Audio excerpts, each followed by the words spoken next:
So guys, we're finally arrived in Dumaguete City, Negros Oriental. So this must be exciting.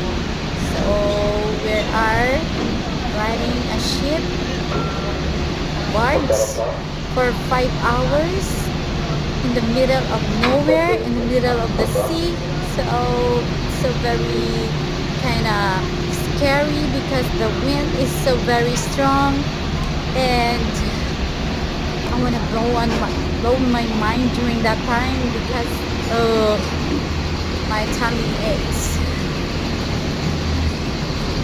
Okay, so we're busy walking down the barge.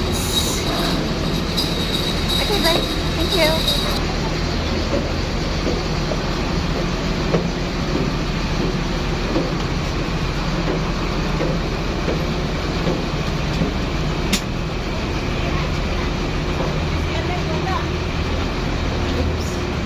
Kwanto ni district.